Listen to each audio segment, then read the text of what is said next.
Assalamualaikum dan salam sejahtera. Kebelakangan ini, timbul satu kontroversi atau krisis baru berkenaan Kampung Baru Cina. DAP nak Kampung Baru Cina ni diisytihar sebagai kampung warisan yang dipelihara oleh UNESCO. Ini bermaknanya kerajaan tak boleh sentuh Kampung Baru Cina ni dan menjadikannya di bawah pembangunan ke apa-apa. You have to retain ataupun protect Kampung Baru Cina ni dari pembangunan. So tanah ni akan kekal selama-lamanya dalam tangan tuan punya asal, the original owners of the land. So, indirectly, ini akan protect atau pelihara Kampung Baru Cina dan kerajaan tak boleh sentuh tanah Kampung Baru Cina. That is the purpose. Actually, Kampung Baru Cina ni dipanggil Kampung Baru Cina, tapi for all intents and purposes, ianya kem tahanan. Dia sama macam kem tahanan Kemunting misalan. Untuk mereka yang ditahan tanpa dibicara. Those detained without trial. Dia letak di Kemunting. Is a form of kem tahanan. Cuma bezanya, kem tahanan Kemunting ni, you kena duduk 24 jam. Tak boleh keluar. Di Kampung Baru Cina ataupun kem tahanan Kampung Baru Cina, siang boleh keluar, malam kena curfew. Malam dikurung dan tidak boleh keluar. Ini boleh dikatakan brainchild the BRICS Plan. The BRICS Plan ni semasa Sir Gerald Templer, pemerintah British, semasa pemerintahan British dulu sebelum merdeka, mereka menghadapi masalah komunis ataupun communist insurgency.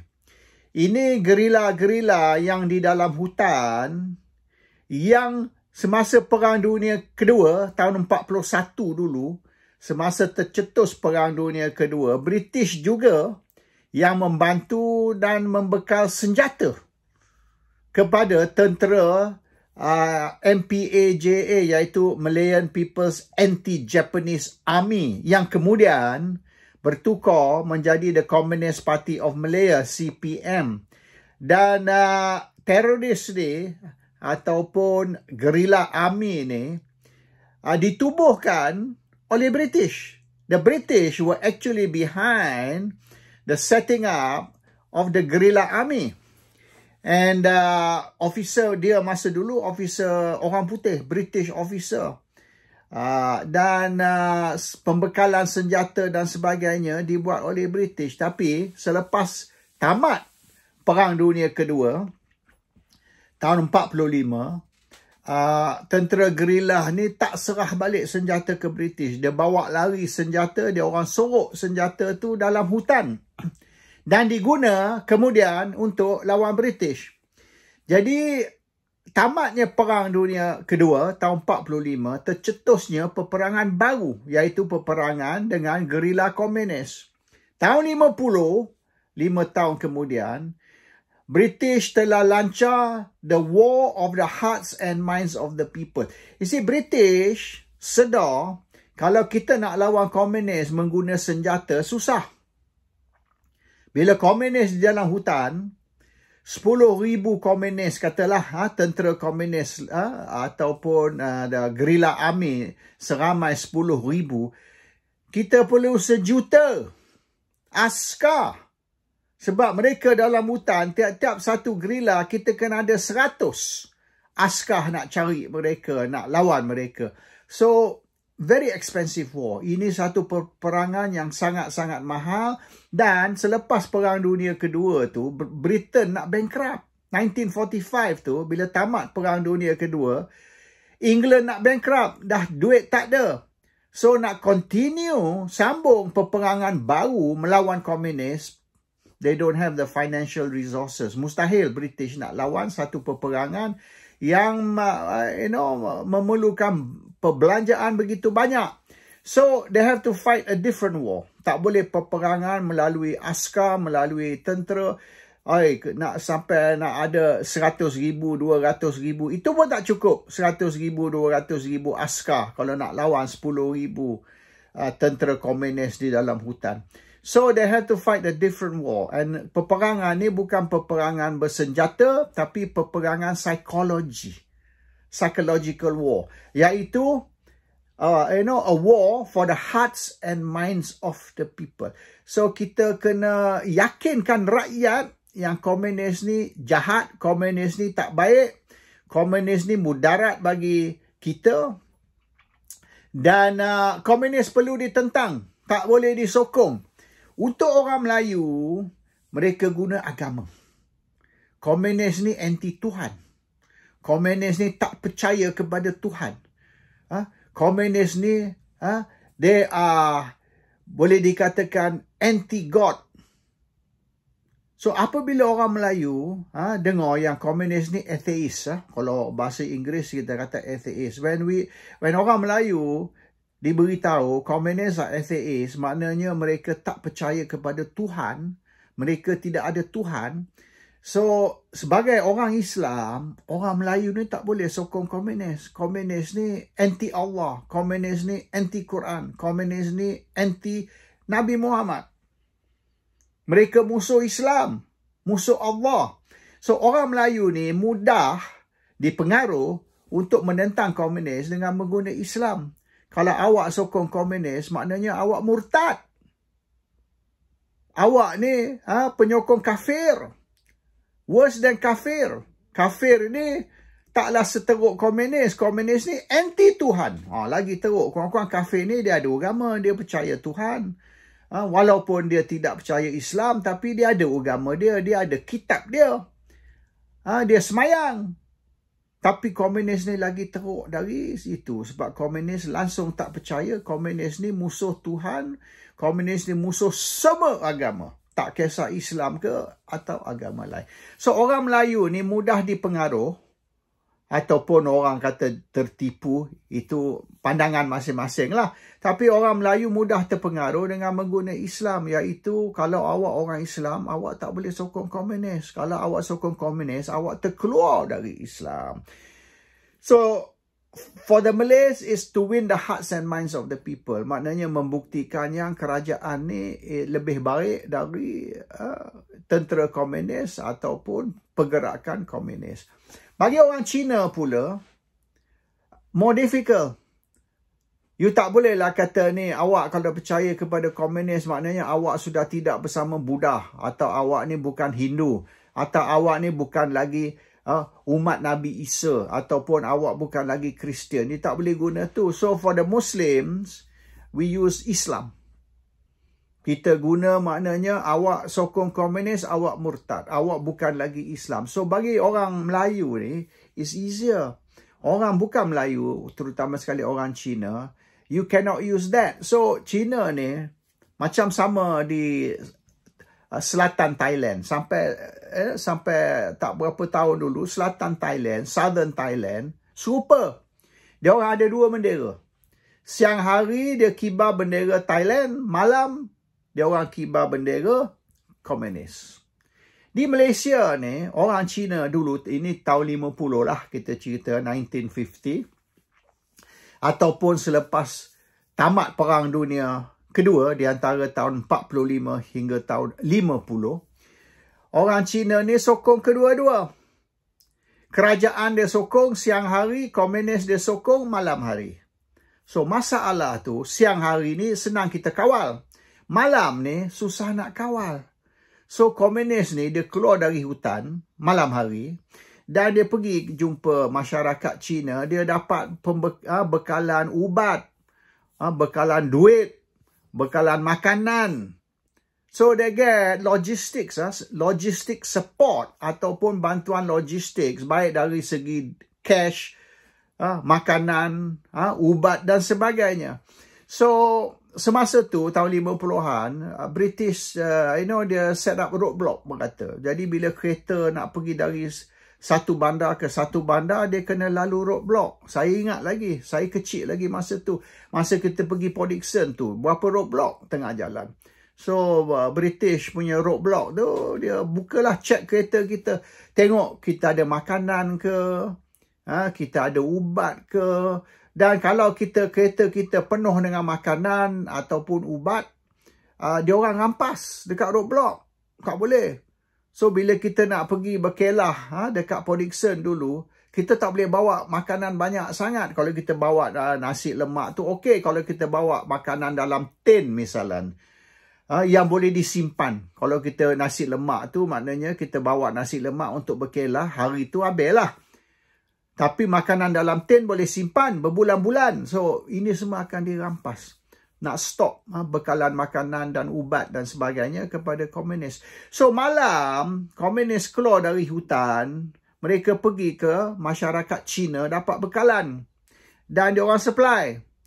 Dia orang supply. Partly supply kerana sokongan. Tapi juga dia orang supply kerana takut kena tembak. Kalau dia minta makanan, dia minta ubat, dia minta duit, you tak bagi, dia orang tembak mati. So, yelah, terpaksa lah. So, some of them bekal kerana sokongan, some of them bekal kerana takut. So, what to do? Selagi komunis dapat supply bekalan, bekalan macam-macam dari masyarakat Cina, dia orang boleh survive dalam hutan, dia boleh duduk dalam hutan bertahun-tahun. So, Melayu ni, kita yakinkan Melayu, komunis ni anti agama, komunis ni anti Tuhan. Kalau you sokong komunis, you murtad. You keluar dari Islam. Itu senang. So, orang Melayu ni tak akan sokong dan komunis pun tak akan pergi jumpa. Sebab British juga set up Home Guard. Home Guard tu disupply dengan shotgun, dengan senapang. So, kalau komunis datang dekat kampung Melayu, orang Melayu tembak. So, dia lawan tau. Walaupun komunis mungkin ada senjata yang lebih handal ke, tapi komunis tak maulah bertembak dengan rakyat Melayu, masyarakat Melayu. So komunis ni dia duduk jauh dari kampung Melayu. Dan malam-malam orang Melayu duduk ronda kampung, komunis kalau mari dekat, bang, dia orang tembak. So the Malay kampung are left alone lah. Chinese, dia orang pergi approach. Sebab Chinese ni dia orang tak berapa berani lah nak lawan. Orang Melayu lawan komunis. Orang Cina tak berani. Jadi hebat-hebat mereka pun, mereka tunduk kepada komunis. So what to do? So British under the BRICS plan, ini di bawah Sir Gerald Templer punya ni, dia orang tubuhkan Kampung Baru Cina. Kampung Baru Cina ni ialah kem tahanan. Bermaknanya dia dipagarkan dengan pagar berduri ni, barbed wire, dan adakan watchtower di mana askar akan duduk dan ronda. Dia ada searchlight. Dia macam kem tahanan lah, macam Nazi Germany dulu buat kepada orang Yahudi. Dia orang buka kem tahanan orang Yahudi, diletak dalam. Cuma yang kem tahanan orang Yahudi ataupun yang kat Kamunting ni 24 jam curfew. Yang ini siang hari dia orang buka pintu, you bolehlah nak menyaga, you nak pergi tanam sayur. There a lot of them are farmers dan sebagainya. Malam you kena balik, you kena dikurung. Dan kem tu Bandar Baru Cina atau kem tahanan tu dikawal. Orang tak boleh nak keluar masuk. Baik komunis ke, baik penduduk kampung dan sebagainya. Seramai 10%, 10% of Malaysia's population ataupun lebih kurang 500,000 juta. So masa tu, Malaya punya population 5 juta. 5 juta sekarang 33 juta, 34 juta. Dulu 5 juta. 5 juta tu dalam 10% tu, lebih dari 10%, in fact orang Cina. So seramai 10% ataupun 500,000 juta, 500,000 orang Cina dikurung di dalam kem tahanan ni yang dipanggil Chinese New Village. And dia ada 450 kesemuanya New Village ni, 450 seluruh Malaysia. Seluruh Malaysia. So 450 New Village ataupun Bandar Baru Cina, dan seramai 500 ribu ataupun 500,000 juta orang Cina dikurung. Dan ini untuk nak menentukan yang orang Cina tak boleh nak membantu komunis. Whether bantu komunis secara sukarela kerana mereka menyokong ataupun takut dan menyokong sebab takut kena tembak ke is beside the point. Tapi to stop the Chinese from supporting the communists dengan bantuan logistik, iaitu supply makanan, ubat, cash dan macam-macam lagi. So that was the thing lah. So Kampung Baru Cina ni bukan satu benda yang kita nak muliakan actually. It's not something to be proud actually. This is illegal detention of Chinese. British tak tahu nak buat apa untuk stop orang Cina sokong komunis, jadi mereka kurung ni orang Cina dalam detention camp. Tapi taklah panggil detention camp, panggil Chinese New Village. Kalau detention camp ni negatif, panggil Chinese New Village. Tapi hakikatnya camp tahanan untuk Cina, untuk stop Cina menyokong komunis. So dia orang nak muliakan sejarah ni, nak jadikan camp Kampung Baru Cina atau camp tahanan ni sebagai kampung warisan di dalam UNESCO. Saya tak tahulah. Jadi kalau macam tu baik you declare camp tahanan Kamunting yang di mana saya dan ramai telah ditahan sebagai tapak warisan, sebab seramai 10,000 rakyat Malaysia, 10,000 10,000 rakyat Malaysia telah dikurung tanpa perbicaraan. Detention without trial. Kita tidak didapati bersalah. Mahkamah tidak menghukumi kita. Tapi kita ditahan di dalam kamp tahanan Kemunting. Seumpama kita ni dianggap sebagai teroris, penjenayah ataupun manusia yang bahaya kepada negara dan masyarakat. So there is a history of Kampung Baru Cina. Sebab apa Cina nak muliakan, atau ada ke Cina ni nak mengingatkan, DAP ni nak mengingatkan masyarakat Cina kezaliman yang telah dilakukan oleh kerajaan, semasa tu kerajaan British. So selepas merdeka, of course it was kerajaan Parti Perikatan ataupun boleh dianggap sebagai kerajaan Melayu terhadap orang Cina. So it's a constant reminder that the government, British government followed by the Malayan government, telah menzalimi masyarakat Cina dengan mengurung mereka malam hari, dibenar keluar siang hari tapi ditahan. In reality, the Chinese were locked up ataupun detained illegally untuk nak mengalahkan komunis. So that is a history of Kampung Baru Cina. Sebab apa Cina ni nak memuliakan dan nak menukar Kampung Baru Cina ni sebagai kampung warisan di bawah UNESCO. Sebab today standard, ini kita cerita tahun 50, tahun 1950 tu is 74 tahun dululah. 74 tahun dulu menahan rakyat tanpa dibicara ataupun mengurung rakyat di dalam kamp tahanan is considered okay. Tapi standard hari ini is considered a violation of human right lah. Ini melanggar hak asasi. Dan mana-mana negara yang menubuhkan kamp tahanan dan sumbat rakyat masuk, macam Israel buatlah. Yang Israel buat, and then even China buat terhadap orang Islam dan sebagainya. So China is still having this kamp tahanan untuk orang Islam.